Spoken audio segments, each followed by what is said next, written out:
आदाब। किताब कायनात की आज की इस पेशकश के साथ हाजिर हूँ मैं मोहम्मद नौमान। अच्छी किताबों का मुताला इंसान को मुहज़्ज़ब बनाता है, शख्सियत में निखार और वक़ार अता करता है। किताबों से दोस्ती इंसान को शऊर की नई मंजिलों से रोशनास कराती है। कुतुब बीनी के शायकीन तस्कीन क़ल्ब के लिए अच्छी किताबों तक रुजू करते हैं और डीडी उर्दू की इस पेशकश के ज़रिए न सिर्फ़ किताबों की अहमियत और इफ़ादियत पर रोशनी डाली जाती है, बल्कि मायारी किताबों का तबसरा भी आपके लिए पेश खिदमत होता है। आज की इस पेशकश में हम नेशनल बुक ट्रस्ट इंडिया और पब्लिकेशन डिवीज़न की शाया करदा मायारी किताबों पर गुफ्तगू करेंगे।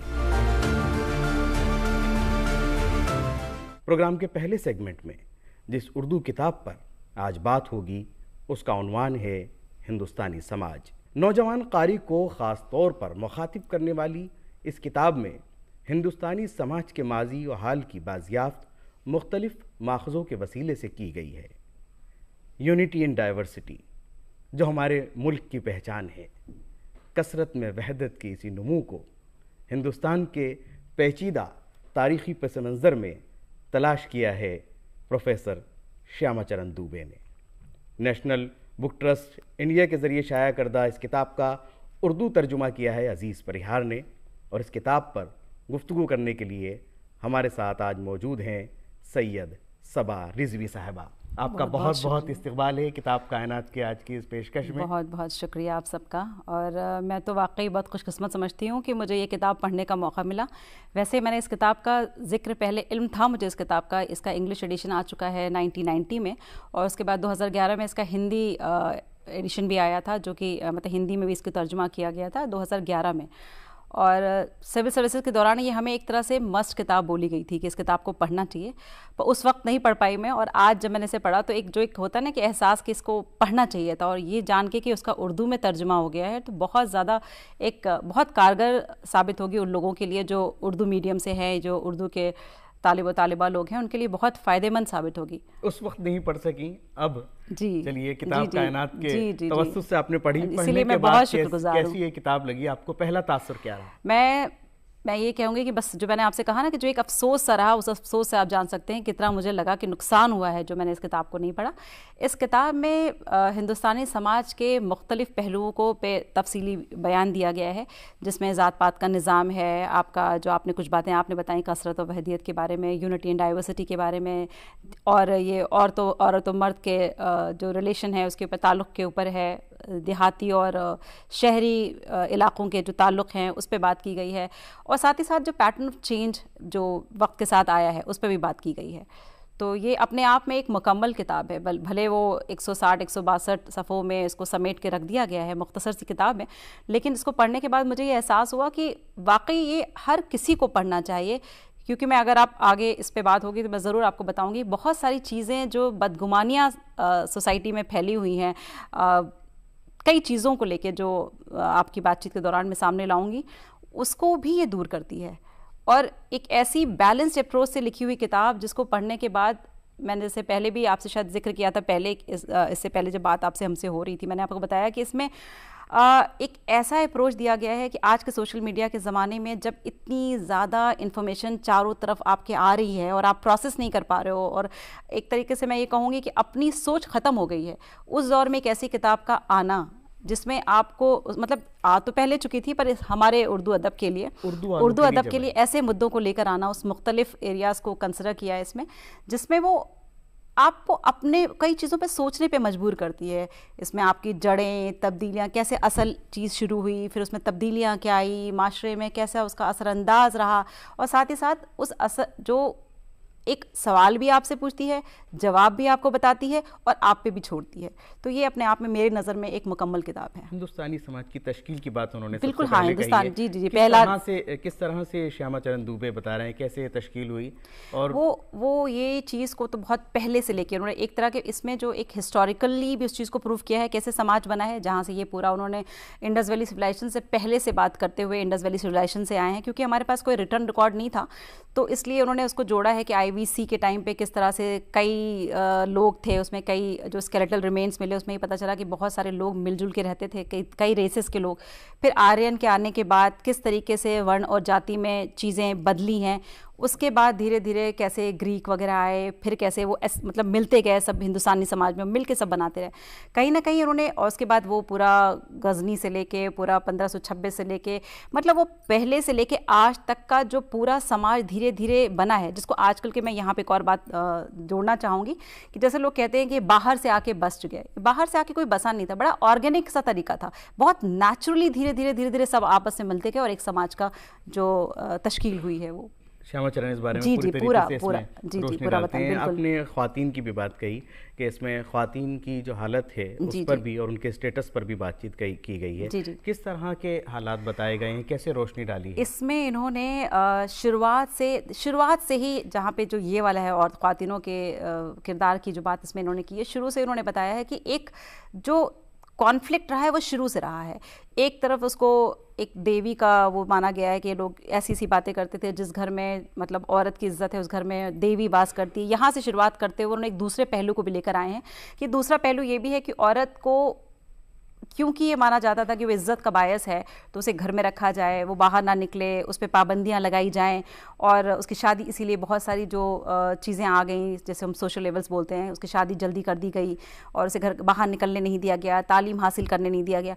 वहाँ से ये सफ़र शुरू करते करते आज के मॉडर्न वर्ल्ड तक आते हैं और बताते हैं कि आज भी औरत भले ही बाहर निकलने लग गई है, बहुत तब्दीलियाँ आई हैं, तालीम आई है और ये अलमियत और ये शहरियत के दौर में भी वो औरत बाहर तो निकल रही है, एक अच्छी ज़िंदगी गुजारने के वजह से बाहर गुजारना चाहती है, फिर भी कहीं ना कहीं वो जो सरबराही है वो मर्दों की ही है। चाहे वो जैसे बहुत सारे लोग कहते हैं गांव में तो औरतें बाहर निकलती हैं, लेकिन वो बाहर निकलती हैं, जो वो पैसा कमा रही हैं उस पर कंट्रोल किसका है, ये भी अपने आप में एक सवाल है। इसका भी उन्होंने जिक्र किया जी बिल्कुल जिक्र किया है उन्होंने, पूरा बिल्कुल जिक्र किया है। और साथ ही साथ उन्होंने कुछ सवाल भी इस पे किए हैं कि क्या हो जाएगा अगर औरत मर्द के बराबर आ जाएगी, क्या फ़र्क पड़ जाएगा, पूरा क्या किस तरह का डिस्टर्बेंस आ जाएगा अगर औरत अपनी बात रखेगी या वो सामने आएगी।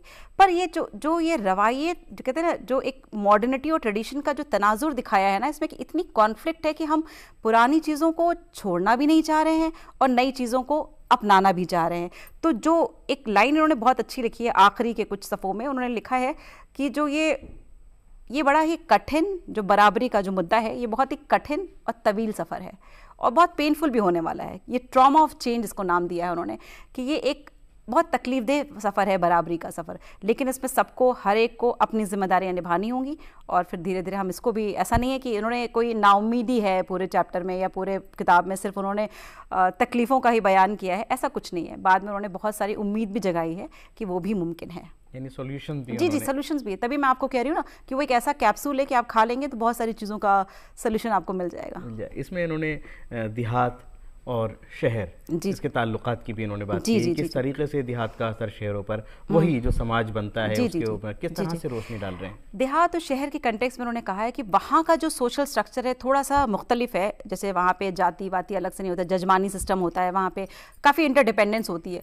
लेकिन साथ ही साथ उन्होंने एक इस मिथ को भी तोड़ा है कि लोग ये मानते हैं कि बहुत सेल्फ सफिशेंट हैं गाँव, वो डिपेंडेंट नहीं है। ऐसा कुछ नहीं है, वो बाहर के दुनिया, बाहर शहरी चीज़ों पर भी बहुत सारी चीज़ों के लिए डिपेंडेंट हैं और अब तो आज के दौर में बहुत ज़्यादा हैं। और जब शहरियत का दौर आ गया है तो वो गाँव को छोड़ के किस तरीके से शहर में आ रहे हैं, और जो कि ज़रूरी भी है अगर वो एक अच्छी ज़िंदगी गुजारना चाहते हैं, जो ज़रूरी भी है। इस बात को बताते हुए उन्होंने ये भी बताया है कि ठीक है वो आए, एक पुश और पुल फैक्टर तो काम करता है, वो आएंगे शहरियत के दौर में, उनको बाहर आना चाहिए, बेहतर ज़िंदगी, वो जो हिजरत होगी वो तो होगी और उस जाहिर सी बात है फितरी इजाफा भी होगा आबादी में। तो उस आबादी को आप अच्छी ज़िंदगी कैसे दे रहे हैं, ये भी एक बहुत बड़ा सवाल है कि अगर आप चाहते हैं कि वो जो एक गैप है शहर और गांव का, वो गैप जो देहाती समाज और शहरी समाज, अगर उसको आप बराबरी पे लाना चाहते हैं तो कुछ जो बेसिक है, बिजली, पानी, सड़क, घर, बेसिक उनकी चीज़ें, उसके लिए इंतज़ामात आपको करने पड़ेंगे। जी, अब इसकी उर्दू की भी बात कर लेते हैं, क्योंकि बुनियादी तौर पर ये किताब हिंदी में लिखी गई, अजीज़ परिहार जो है इसका उर्दू में तर्जुमा कर रहा है। अगर ज़ुबान की बात की जाए तो किस तरह की जुबान जुबान कैसा आपको बहुत तर्जुमा जी जी कैसा आपको लगा कि जी जी क्या वाकई किस तरह का तर्जुमा है जिसको आप पढ़ते हैं तो एक तसलसल के साथ आप बिल्कुल समझते चले बिल्कुल जाते हैं? बिल्कुल बिल्कुल बिल्कुल इसकी ज़बान जो है बहुत आसान और आम फहम है, ऐसी कोई मुश्किलात मुझे दरपेश नहीं आई।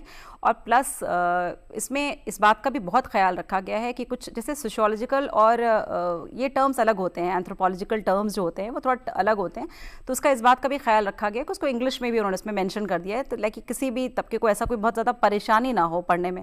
तो बहुत अच्छी किताब है। और ये किताब जैसे मैंने पहले भी कहा कि आप क्लास 11th 12th ग्रेजुएशन, और सबसे बड़ी चीज़ है जो मैं आपको एक अपनी कसक बता रही हूँ कि सिविल सर्विसेज में ये बहुत ज़रूरी किताब थी, क्योंकि एक जीएस के पेपर 1 में एक सोशल इश्यूज़ का टॉपिक होता है और उसमें ये बहुत बड़ा अहम किरदार अदा कर सकती है ये किताब। तो मुझे बहुत खुशी है कि इसको उर्दू में तर्जुमा करके उन लोगों को अब ये फराहम कर सकते हैं हम कि उन लोगों को मिल जाएगी ये किताब जो अब तक इससे महरूम रहे। मैं बहुत बहुत शुक्रगुजार हूँ सबर रिजवी साहब आपका कि आपने इस किताब पर रोशनी डाली। और यहीं पर हमारे इस प्रोग्राम का पहला सेगमेंट मुकम्मल होता है। प्रोग्राम के दूसरे सेगमेंट में हम एक हिंदी किताब पर गुफ्तगू करेंगे। किताबों के मुताले से हम बुलंद पाया मुसन्निफ़ों के ख़यालात, अजीम शौरा के कलाम और उन रहनुमाओं के हालात ज़िंदगी के बारे में जान पाते हैं जो हमारे लिए इल्म की लाजवाल दौलत महफूज कर गए। प्रोग्राम के इस सेगमेंट में जिस हिंदी किताब पर आज हम गुफ्तगू करेंगे उसका टाइटल है युग पुरुष अम्बेडकर। पब्लिकेशन डिवीज़न की शाया करदा इस किताब के मुसन्निफ़ हैं सीताराम खोड़ावाल, और इस किताब पर गुफ्तगू करने के लिए आज हमारे साथ हैं प्रोफेसर राजेश पासवान जी। बहुत बहुत स्वागत है आपका किताब कायनात के इस प्रोग्राम में। शुक्रिया। और जब हम बात करते हैं इस किताब की जिसका टाइटल युग पुरुष अम्बेडकर है, कैसी लगी आपको ये किताब? मुझे बहुत ही बेहतरीन किताब लगी है, इसलिए भी महत्वपूर्ण किताब लगी क्योंकि यह किताब उस महान व्यक्तित्व के बारे में है जिसे पूरी दुनिया में सर्वाधिक लोकप्रिय होने का कहीं ना कहीं दर्जा प्राप्त है।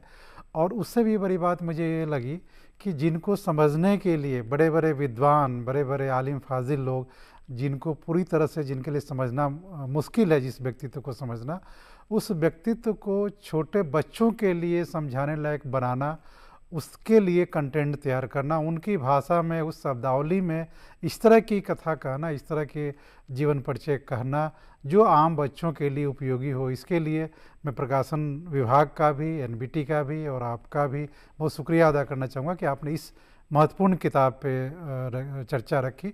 और यह किताब अपने उद्देश्यों में सफल हुई है।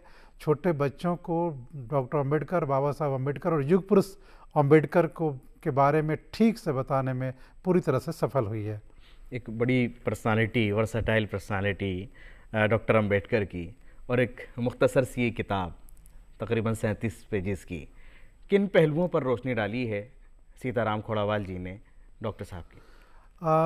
जैसा ये सबके लिए चुनौती भरा काम है डॉक्टर अम्बेडकर के व्यक्तित्व को बड़े से बड़ी किताबों में समायोजित करना, उनमें अभिव्यक्त करना, ये मुश्किल काम तो है। लगभग 34-35 पृष्ठों की इस किताब में उन बड़े व्यक्तित्व को समायोजित करना, लेकिन फिर भी लेखक की महारत इसमें हासिल है कि उन चुनिंदा पक्षों को जो उनके व्यक्तित्व के बहुत ज्वलंत पक्ष हैं और जिसमें संकेत रूप में ही ऐसी सूक्तियाँ मिलती हैं जो आने वाले समाज के लिए एक बेहतर मैसेज देने का काम करती हैं, उनको पिरोने का काम किया इसमें। खास करके मुझे इस किताब के जो शीर्षक हैं, जो अध्याय हैं, बहुत बेहतरीन अध्याय लगे। अध्याय भी अपने आप में ऐसे हैं जिसको हम कह सकते हैं कि गागर में सागर भरने वाला काम उन्होंने किया है। मैं अगर अध्यायों को एक बार पढ़ूं और उसके बहाने से हम देख सकते हैं, इनमें लगभग 8 अध्याय हैं और अध्यायों के नाम बहुत दिलचस्प हैं। आग में खिला कमल, अमावस का चंदा, मूक नायक, घायल की गति घायल जाने, चतुरंगनी में पैदल, सांप मरा न लाठी टूटी, चिड़िया चुग गई खेत, बहुजन हिताय बहुजन सुखाय। ये 8 अध्याय डॉक्टर अम्बेडकर के व्यक्तित्व को परिभाषित करने में अपने आप में सक्षम है।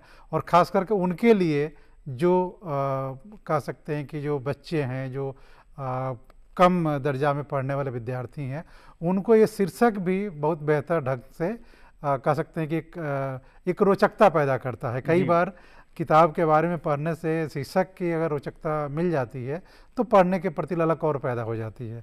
तो इस मामले में यह शीर्षक का निर्धारण बहुत सफल है। और इस किताब की और भी बहुत सारी खासियतें हैं, बहुत सारी खूबियाँ हैं, डॉक्टर अम्बेडकर के जीवन की खूबियाँ हैं। कई ऐसी खूबियों को अगर हम निकालें जो इन किताब के माध्यम में अभिव्यक्त हुई हैं और जो बच्चों की समझ के लिए उपयोगी है और जो हम कह सकते हैं कि सूत्र वाक्य में युग पुरुष अम्बेडकर को परिभाषित करती हैं, तो मुझे कुछ चीज़ें लगती हैं इस पढ़ने के बाद में। जैसा कि एक चीज़ जो इनके बाबा साहब के जीवन से हमें मिलती है, बाबा साहब के ऊपर मैंने 200-300 किताबें पढ़ी है, बड़े बड़े देसी विदेशी लेखकों के बारे में द्वारा लिखे गए किताबों को भी पढ़ा है, बाबा साहब के लिखे हुए साहित्य को भी पढ़ा है जो doctor Ambedkar writing in speeches में है। ये कितनी अलग किताब आपको ये मुझे बहुत अच्छी लगी, इसलिए भी अच्छी लगी कि देखिए विद्वानों को समझाना बहुत आसान है लेकिन बच्चों को समझाना बहुत मुश्किल है, क्योंकि बच्चे एक नई पीढ़ी के होते हैं, उनकी कह सकते हैं उनकी समझने की क्षमता बहुत अधिक होती है, लेकिन उनकी शब्दावली में समझाना थोड़ा मुश्किल काम है और उनकी शब्दावली में समझाने में सफल हुए हैं। ये इसलिए भी ये किताब अच्छी लगती है क्योंकि डॉक्टर अम्बेडकर का सारा कह सकते हैं कि पूरा जीवन दर्शन इस बात पे निश्चित था कि कैसे एक बेहतर समाज बनाया जा सके। और बेहतर समाज बनाने के लिए ज़रूरी है कि बच्चों में उसकी नींव या उसकी कह सकते हैं कि उसका बीजारोपण किया जाए। अगर बच्चा अपने बाल्यावस्था में एक बेहतर नागरिक बनने की प्रक्रिया में होता है, बेहतर व्यक्ति बनने की प्रक्रिया में होता है, तभी वो जाकर के एक बेहतर समाज बन पाता है और बेहतर समाज का हिस्सा बन पाता है। तो डॉक्टर अम्बेडकर का जीवन भी एक बेहतर समाज बनाने के लिए प्रतिबद्ध था और यह इस शैली में लिखी गई है।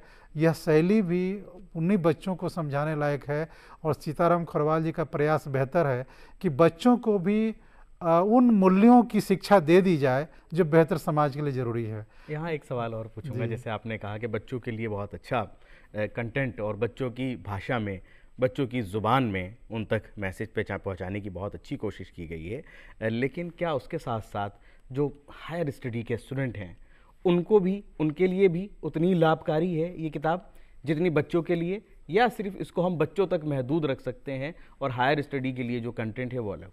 सबके लिए महत्वपूर्ण है। और निदा फाजली का एक शेर आपको याद होगा कि हर आदमी में होते हैं 10-20 आदमी, जिसको भी देखिए कई बार देखिए। डॉक्टर अम्बेडकर में मुझे लगता है कि 10-20 आदमियों का समुच्चय उस महान व्यक्तित्व में है और बहुत सारे उद्देश्यों को लेकर वो चलते हैं। तो बड़ों के लिए भी बहुत आसान है और बच्चों के लिए भी आसान है।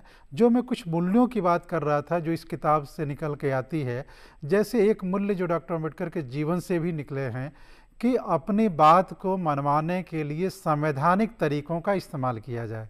ये आप कह सकते हैं कि डॉक्टर अम्बेडकर के जीवन दर्शन की एक बहुत महत्वपूर्ण बात है जो इस किताब में इसके अंदर में चीज़ें निकल के आई है, जिसकी तरफ चिन्हित किया है सीताराम जी ने कि डॉक्टर अम्बेडकर, युग पुरुष अम्बेडकर अपनी बात को कहते हैं तो उसको विभिन्न तर्कों से, अपने अनुभव की कसौटी से और युगीन परिवेश से उससे उदाहरण लेकर के अपनी बात मनवाते हैं सामने वाले व्यक्ति को, जो सत्ता तंत्र को, जो व्यवस्था के जहाँ से उसका समाधान निकल सकता है। उस दौर में वह समाधान अंग्रेजी शासन के तरफ से था और उसके बाद में जब भारत देश आज़ाद हुआ तो उसके बाद भी भारतीय संविधान के ड्राफ्टिंग कमेटी के मेंबर और चेयरमैन होने के बाद, और जिन्हें भारतीय संविधान का जनक भी कहा जाता है, तो उस पूरी प्रक्रिया में उन्होंने इस बात का निर्वहन किया कि अपनी बात कही जाए लेकिन सलीके से कही जाए, तर्क के साथ कही जाए, ज्ञान और अनुभव के साथ कही जाए, और वही तरीका बेहतर हो सकता है अपनी बात को मनवाने का, अपनी कह सकते हैं अपनी ज़रूरतों की पूर्ति के लिए। तो ये मुझे लगता है कि संवैधानिक तरीकों को अपनाने की, उनको मानने की बातें डॉक्टर अम्बेडकर द्वारा बहुत बेहतर तरीके से कही गई। अगर हम बात करते हैं एक लिस्ट बनाने की और हम 100 विद्वानों की एक लिस्ट बनाते हैं, क्योंकि मैं इसके टाइटल पर बात करना चाह रहा हूँ जहाँ युग पुरुष अम्बेडकर लिखा गया है, तो उस 100 विद्वानों की लिस्ट में बाबा साहब को आप कहाँ रखते हैं? मेरी नज़र में बाबा साहब एक सर्वश्रेष्ठ अंक के हकदार हैं। और सिर्फ देखिए, बाबा साहब ही अपने आप को कहते हैं कि सिर्फ विद्वता महत्वपूर्ण नहीं है, बल्कि आपकी विद्वता समाज की बेहतरी के लिए काम करे। और बाबा साहब विश्व के सर्वश्रेष्ठ विद्वानों में शुमार थे और करोड़ों लोगों के जीवन में सुधार लाने में भी उनके ज्ञान की बहुत बड़ी भूमिका रही। पूरा भारत आज ऋणी है। भारत एक सशक्त राष्ट्र अगर बना हुआ है तो बाबा साहब के बनाए हुए संविधान द्वारा, उन संविधान में किए गए प्रावधानों द्वारा, और संविधान में वैसे प्रावधानों द्वारा जो किसी बहुलता की वकालत नहीं करते, बल्कि कह सकते हैं कि एक न्यूनतम व्यक्ति के अधिकारों की रक्षा के भी वे हिमायती हैं। तो इसके कारण मुझे विश्व वाकई ये युग पुरुष शीर्षक मुझे बहुत बेहतरीन लगता है। और मुझे लगता है कि हमारी तमाम बातचीत का लुब्बे लुबाब यही है, सिर्फ एक शब्द अगर हम कहें तो युग पुरुष अंबेडकर।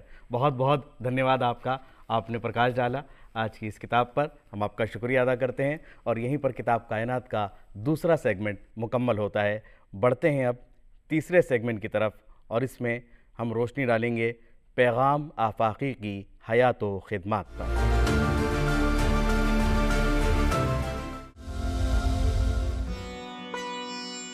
पैगाम आफाकी, असली नाम अख्तर अली फारूकी, पैदाइश 10 जनवरी 1956, सिवान, बिहार, वफात 20 अगस्त 2016। पैगाम आफाकी एक मशहूर और मारूफ नॉवेल निगार हैं और उनकी कई तख्लीकात किताबी शक्ल में मंजर-ए-आम पर आ चुकी है, जैसे मकान, माफिया, पतीला और दरिंदा। मकान उनका निहायत ही मकबूल नॉवेल है। ये उनका सबसे मशहूर व मारूफ नॉवेल है जिसने शाया होते ही उर्दू अदब में एक हलचल सी मचा दी। पैगाम आफाकी की पैदाइश सन 1953 में जिला सिवान, बिहार के चांदगांव में हुई। आपके वालिद का नाम शेख अब्दुल जब्बार फारूकी था। दरअसल पैगाम आफाकी की सबसे पहली तख्लीक एक नज्म है जो पटना में शाया हुई और 1968 में छपी थी। इसके बाद उनकी नज्म गमख्वार पटना में छपी। 1971 में अलीगढ़ मुस्लिम यूनिवर्सिटी में आने के बाद उनकी कुछ नज़में गोपाल मित्तल के रिसाला तहरीक दिल्ली में छपी। फिर इनके अफसाने आजकल दिल्ली तहरीकात, दहलीज, आहंग, गया बिहार और कई दूसरे रिसालों में शाया हुए। इसके काफी अरसे बाद असर-ए-नौ उनकी कहानियां पीतल की बाल्टी और कुतुब मीनार, महनामा आजकल दिल्ली में शाया हुई। 1989 में उनका नॉवेल मकान मंजर-ए-आम पर आया। सन 2000 में शेरी मजमुआ दरिंदा शाया हुआ। 2002 में अफसानवी मजमुआ माफिया शाया हुआ। पैगाम आफाकी के कई और तनकीदी मज़ामीन भी हैं जो उन्होंने सेमिनारों में पढ़े और रिसालों में शाया हुए। स्कूल के ज़माने से ही उन्होंने नज़में लिखनी शुरू की जब वो 9वीं क्लास में थे, लेकिन शायरी के फन से वाक़फियत हासिल करने के लिए उनके उस्ताद मौलाना शेखुल कादरीन ने उन्हें हकीम बशीरुद्दीन के पास खास तौर पर भेजा, जहाँ चंद रोज की तरबियत के बाद उन्हें शायरी के मफहूम की वजाहत कि शायरी दरअसल चीज़ों के खवास व मानी और अपने मफहूम को मुराद के मुकम्मल इजहार का नाम है। इस दौरान 5 मई 1978 को उन्होंने हिंदुस्तान का फखरिया शोबा इंडियन पुलिस सर्विसेज ज्वाइन किया। 1 साल की ट्रेनिंग के बाद अगले साल उनकी पोस्टिंग दिल्ली में हुई और 1 साल बाद उनकी पोस्टिंग जज़ाइर अंडमान निकोबार में हो गई, जहां उन्हें एक जजीरे की जिंदगी को भी बहुत करीब से देखने का मौका मिला। पैगाम आफाकी ने ये महसूस किया कि नाइंसाफी और बेईमानी को जन्म देने वाली और इसकी परवरिश करने वाली जहनियत की जड़ें बहुत मजबूती से खुद हकम तबका और सियासी तबके में पेवस्त है। इस संगीन तजुर्बे और मुशाहिदे के बाद ही उन्होंने आलमगीर सतह पर मौजूद माफिया तर्ज फिक्र को मुनकशिफ करना शुरू किया, जिसका आगाज उनके अफसानवी मजमूए माफिया से हुआ। और इसी के साथ किताब कायनात की आज की ये पेशकश यही मुकम्मल होती है। आप अपने राय मशवरे हमें इरसाल कर सकते हैं और अगली पेशकश तक के लिए हमारी पूरी टीम को दीजिए इजाज़त। खुदा हाफिज़।